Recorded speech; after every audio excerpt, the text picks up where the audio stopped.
आज हामीले क्लास 11 को बेसिक मैथमेटिक्स को टपिक डिटरमिनेन्ट पढ्छौं।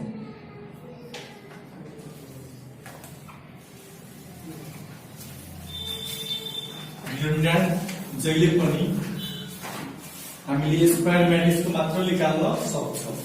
यदि स्क्वायर मैट्रिक्स छैन भने त्यसको डिटरमिनेन्ट हामी निकाल्न सक्दैनौं। डिटरमिनेन्ट भनेको एज ए मैग्निट्युड जस्तै हो।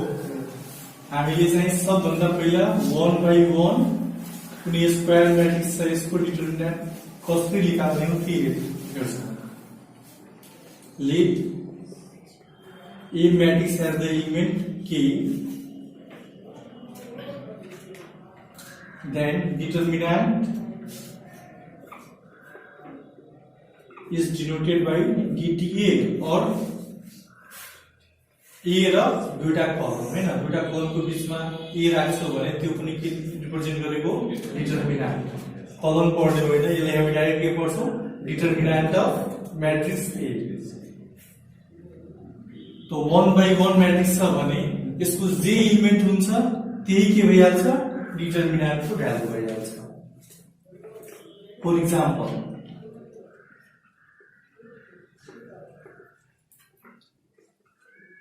if A matrix has the element -7, this is 1/1 matrix, then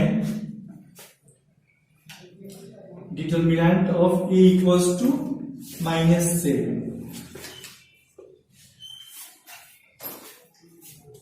यो होइन कि 1/1 मैट्रिक्स छ भने यसलाई मोडुलस जस्तो बिहेभ गर्नु छैन।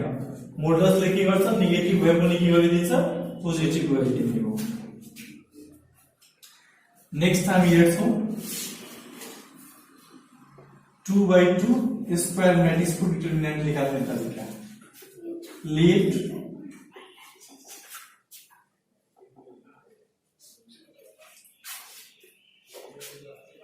A B C D 2/2 matrix छ, यसको डिटरमिनेन्ट निकाल्नु पर्यो भने इजी वे हो यो, क्रस मल्टिप्लाई गरे जस्तै A into D minus B into C हामीले गर्छौं। ठीक छ। For example,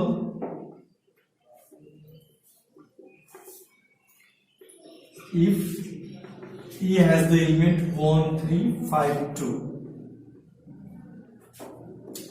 then determinant of A equals to 1 into 2 minus 5 into 3। Same cross multiply गरेर माइनस गरिदिनु। 2 minus 15 भनेको -30 आन्सर। नेक्स्ट हामी हेर्छौं 3/3 मैट्रिक्स को डिटरमिनेन्ट निकाल्ने। यसको लागि हाम्रो दुईटा मेथड छ। एउटा छ एक्सपेन्डिङ एलोङ एनी रो और कलम र अर्को छ बाइ सेरस रो। यसको लागि मेथड हामीसँग दुईटा छ। फर्स्ट छ एक्सपेन्डिङ एलोङ एनी रो और कलम र अर्को छ बाइ सेरस रो।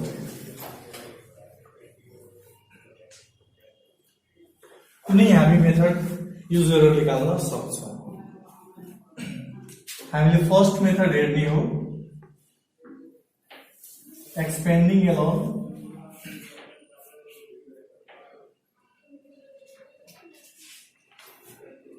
एनी रो और कलम।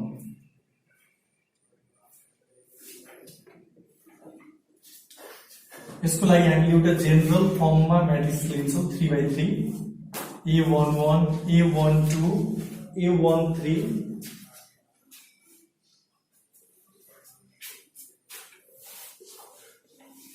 A21 A22 A23 A31 A32 A33। यसको लागि हामी एउटा साइन पनि हामीले रिमेम्बर गर्नुपर्छ। यो चाहिँ पछितिर माइनरको फ्याक्टर पढ्छौ भने त्यसमा क्लियर भइहाल्छ यो साइन कहाँबाट र कसरी आएको छ। अब एक्सपेन्डिङ को कुनै एउटा रो या कुनै एउटा कलम लिएर हामी एक्सपेन्ड गर्न सक्छौं। यसमा रो भनेको फर्स्ट रो, सेकेन्ड रो, थर्ड रो। यसलाई हामी फर्स्ट कलम, सेकेन्ड कलम र थर्ड कलम भन्छौं। फर्स्टमा हामीले हेरौं एक्सपेन्डिङ एलोङ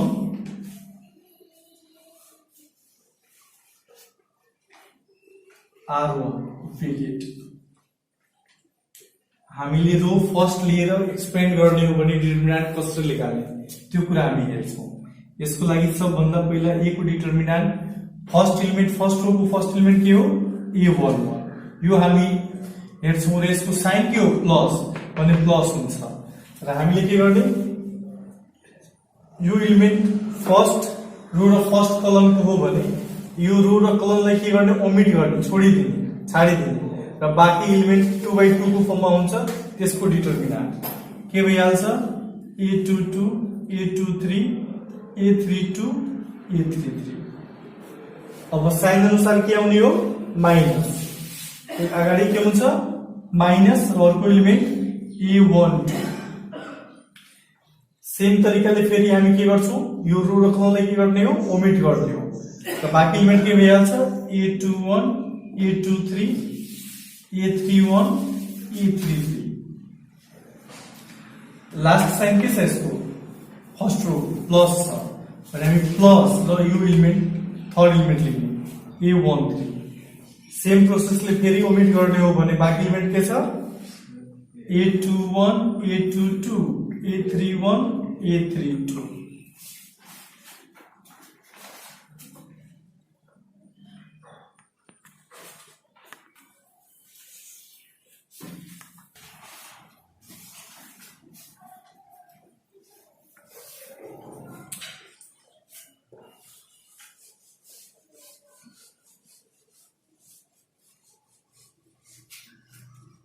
अब यहाँ 2/2 को फर्ममा छ भने जसरी हामीले 2/2 म्याट्रिक्सको डिटरमिनेन्ट निकाले सेम त्यही मेथड हो क्रस मल्टिप्लिकेसन मेथड।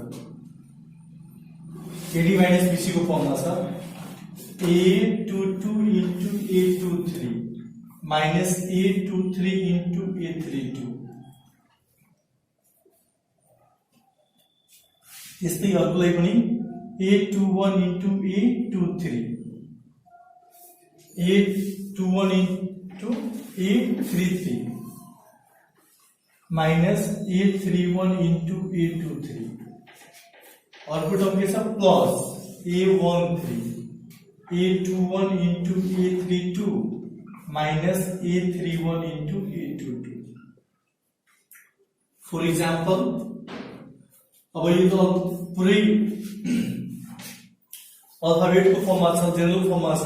यसलाई अब सिम्प्लिफाई गर्न सक्छौ एक स्टेप अझ मल्टिप्लाई गरेर प्लस टर्मलाई एक ठाउँमा राख्ने र माइनस टर्मलाई एक ठाउँमा राख्ने। तर यो गर्नु पर्दैन, यो त बुझ्नको लागि मात्र हो यो तरिका। अब एक्जाम्पलमा हेरौँ के भइहाल्छ। For example suppose we have a matrix A whose element equals to 1 3 1 2 1 3 0 1 5। हामीले कुनै रो या कलम जसले हामी R1 लिएर एक्सपेन्ड गरे त्यही तरिकाले चाहिँ हामी R2 R3 C1 C2 C3 जुन पनि रो या कलमलाई हामी लिएर एक्सपेन्ड गर्छौं भने भ्यालु चाहिँ सेम आउँछ, फरक आउँदैन। त्यसले गर्दा मेथडमा लेखेको छ expanding along any row or column, कुनै रो र कलम एक्सपेन्ड गरेर।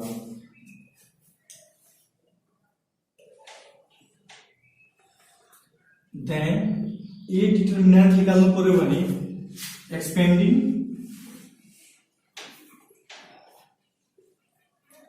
Along R1 bracket.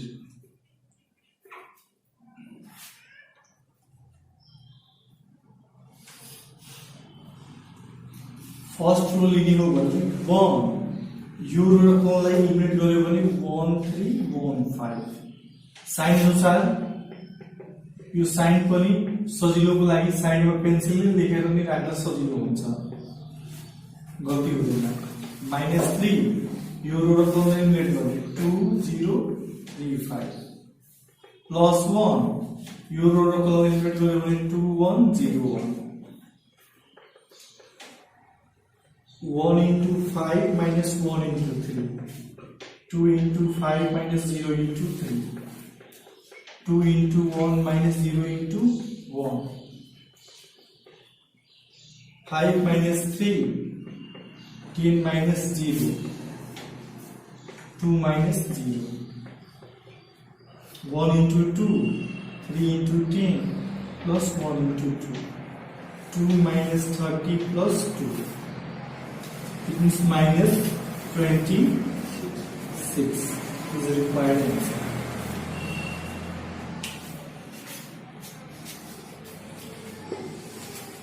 Our next method is Serres rule. Second method, clear one. Second method is by Serres rule. Serres rule use गरेर डिटरमिनेन्ट कसरी निकाल्ने हो? यदि हामीसँग मैट्रिक्स जनरल फर्ममा छ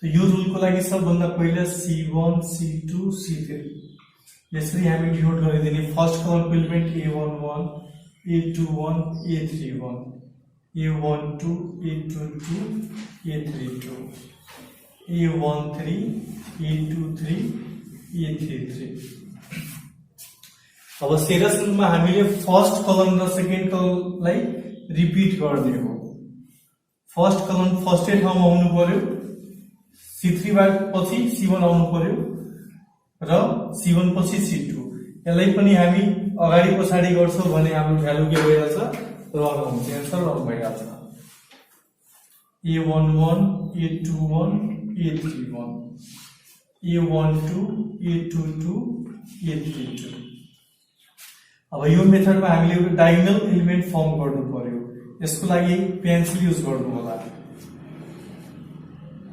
एरो फर्म गर्नलाई तीनटा एलिमेन्ट डायगोनलमा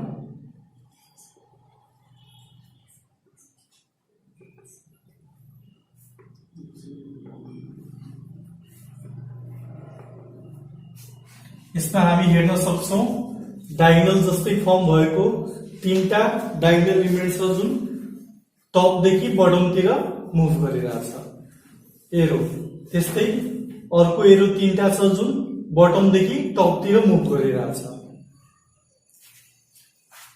अब यो मेथडले निकाल्नु पर्यो भने जुन एरो माथि देखि तलतिर मुभ गरिरहेछ त्यो एरोको एलिमेन्टलाई मल्टिप्लाई गरेर प्लस गर्दै जाने हो जसरी A11 into A22 into A33 plus A12 into A23 into A31 त्यस्तै plus A13 into A21 into A32 अब जुन एरो चाहिँ तलदेखि माथितिर मुभ गरिरहेछ त्यसले माइनस गर्ने minus A31 into A22 into A13 minus A32 into A23 into A11 minus A33 into A21 into A12 अब यसलाई हामी यदि नम्बर भएको भए सिम्प्लिफाई गरेर हामी आन्सर लेख्न सक्छौं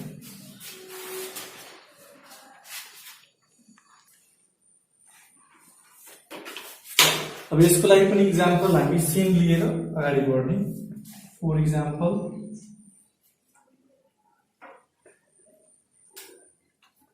if a matrix has element 1 3 1 2 1 3 0 1 5 अब यसले सेरस रुलबाट कसरी डिटरमिनेन्ट निकाल्ने हो यो हेरौँ हामी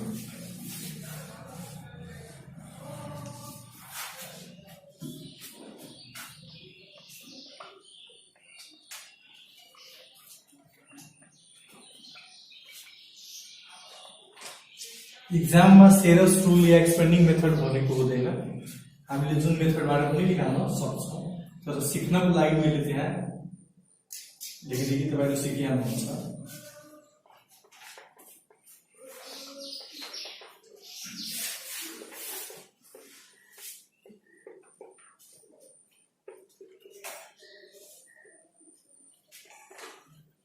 सेरो सुरु हामीले फर्स्ट कलम सेकेन्ड कलम थर्ड कलम फर्स्ट र सेकेन्डले रिपिट गरिदिनु पर्ने हो 1 2 0 3 1 1 1 3 5 फेरि रिपिट गरेको 1 2 0 3 1 1 यो रुल अनुसार हामीले के गर्नु पर्यो पहिला एरो फर्म गरिहाल्नु पर्यो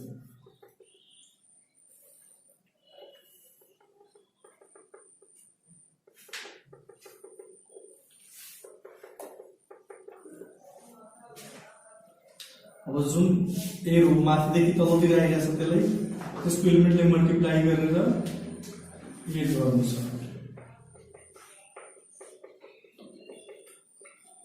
जुन तलदेखि माथि गइरहेको छ त्यसले मल्टिप्लाई गरेर सपरेट गर्नु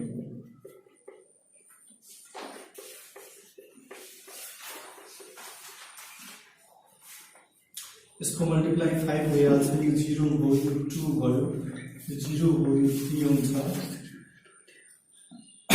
यसको भ्यालु हाम्रो 30 भइहाल्छ